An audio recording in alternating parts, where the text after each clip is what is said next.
এইরকম একটি smoky flavour chicken যদি বাসায় বসে বানাতে চান তাহলে ভিডিওটা না টেনে একদম শেষ পর্যন্ত দেখতে থাকুন।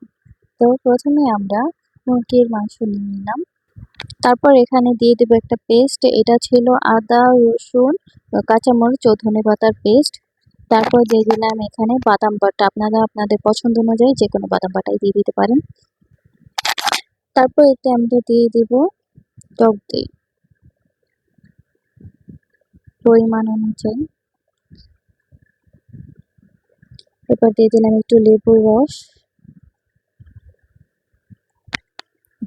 গরম মশলা গুঁড়ো, গোলমরিচের গুঁড়ো, সামান্য লবণ। ম্যারিনেট করা হয়ে গেলে এটা আমরা একটা সাইডে রেখে দেব কিছুক্ষণ। তারপর চুলায় তেল গরম করে চিকেনগুলো আমরা ভেজে তুলে নেব। এবং এই পর্যায়ে আমাদের খেয়াল রাখতে হবে চিকেনটা যেন বেশি পুড়ে না যায়, এমনিতে একটু ভেজে নিলেই হবে এবং জুসি ভাবটা যেন থাকে। আর এই চিকেনটা খেতে অসাধারণ মজা হয়, আপনারা বাসায় ট্রাই করলেই বুঝতে পারবেন। এই রান্নাটা আমার অনেক পছন্দের। আপনারা যদি বাসায় এটা ট্রাই করেন তাহলে আপনাদেরও ভালো লাগবে। এই তো আমার ভাজা হয়ে গিয়েছে। এখন আমি তেল আরেকটা কড়াইয়ে নিয়ে এবার সেই মশলাটা দিয়ে দিয়েছি। মশলাটা আমি কষিয়ে নেব।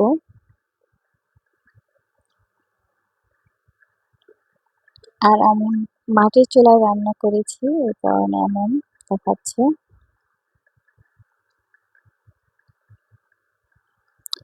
এই তো বলক উঠে গিয়েছে। এবার আমরা দিয়ে দেবো আমাদের সেই চিকেন, ভেজে রাখা চিকেনটা।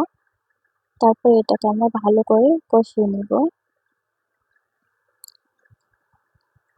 কষানো হয়ে গেলে এই পর্যায়ে আমি দিয়ে দেবো দুধ, লিকুইড দুধ অথবা লিকুইড দুধ আপনাদের হাতের কাছে না থাকলে একটু গরুর দুধ দিয়ে দিলেও হবে।